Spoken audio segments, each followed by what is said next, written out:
One of the country's most popular politicians brought off the gamble of his life this afternoon when a jury found for the Transport Minister against a newspaper which claimed he had exploited his position in government. To quote the national poet, "Thrice is he armed that hath his quarrel just."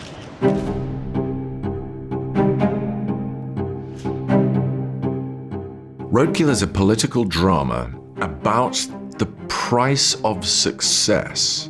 Success in the political realm. What it demands of the people who do it and those around the people who do it. Prime Minister. Ah, Peter. You're a member of government again? Wasn't aware that I'd left it. I play a character called Peter Lawrence, an up-and-coming Tory cabinet minister. Peter Lawrence is a charming, working class, charismatic sociopath, for want of a better word. He began as a carpet salesman. Retail, selling furniture, property, then politics. He is the real article. He is the person who has made their own way. I think the interesting thing being offered a David Hare script is what can you do with this? What can I make it? And then to add Hugh Laurie to the mix is just a dream come true for a director like myself. When we first joined Peter Lawrence, and when the story begins, he has taken the unusual step of suing a newspaper in a libel case, which is generally speaking not something that politicians do or are advised to do. And he has bent the truth to some degree to serve his purposes. But he gets away with it, but is almost immediately met by another obstacle. On your personal came through yesterday. I didn't want to bother you till after we got the verdict. It's somebody that says she's your daughter. Which one? The one who doesn't speak to me or the other? Neither of them. So Peter's wife, Helen, has sort of trapped herself in music, left in Hastings to really have the quiet life, and her life is blown apart by the revelation that Peter's got both a mistress and an unacknowledged daughter. Do you know that Dad has a girlfriend, or do you simply not ask? And it's about how he is sort of trying to manage these events from his past while still staying true to his motto, which is to endlessly move forward. Let there be no mistake. I am going to shake things up. The world of Roadkill, it's invented in as much as it's not about existing political characters, but I think it's identifiably true, nonetheless. I think it does a really good job of giving a nice overview of the climate that we're in and the political situations that we put ourselves in. It's not Britain in the past or Britain in the future. It's an alternative reality. It's a story. It's a drama. You get to see day-to-day inside how government power works. It lets us see the human interactions of these ministers and really the human politics behind the politics we're watching on the news. It also takes us to the press. But the case fell apart when key witness for the defence, journalist Charmian Pepper, surprised the court. I'm going to nail Peter Lawrence once and for all. It's called Roadkill because it is the fear of all politicians.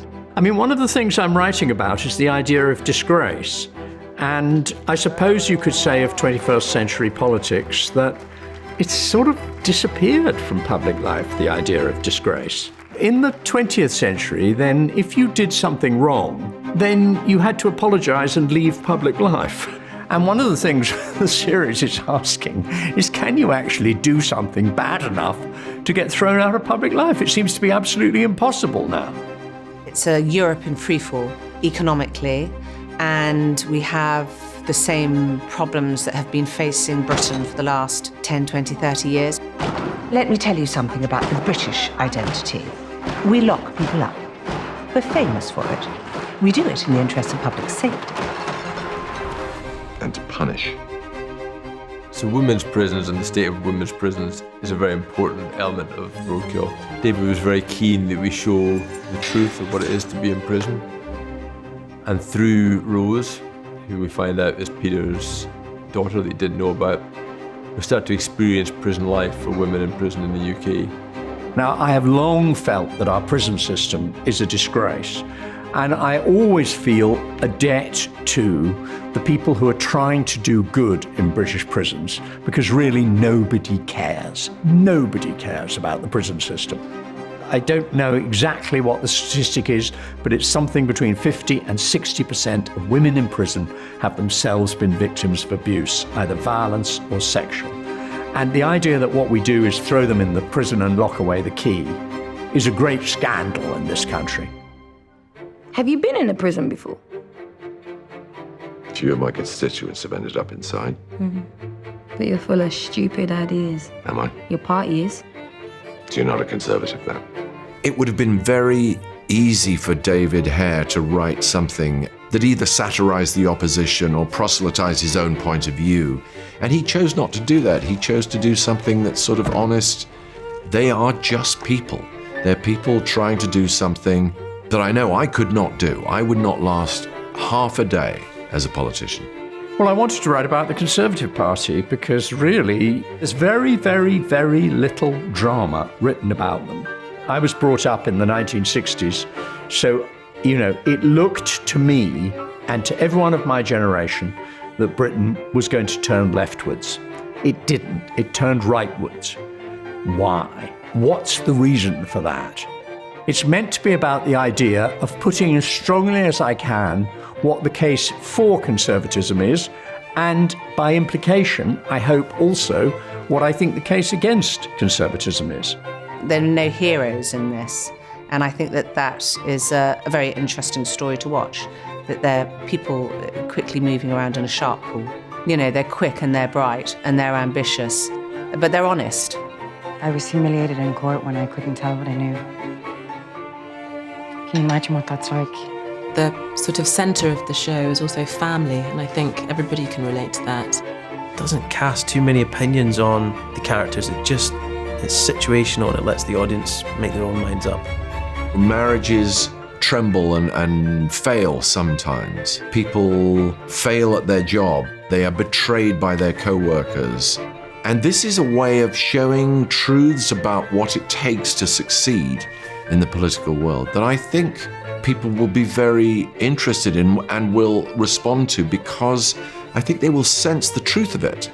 This is not a revelatory piece about something that David Hare discovered. This is a discussion in his mind about what politicians are really like. It's about a central character who prioritizes freedom above all else, who believes that human beings are born to be free, to make their own decisions and to take their own responsibility. We hear all the time in the West that freedom is the priority.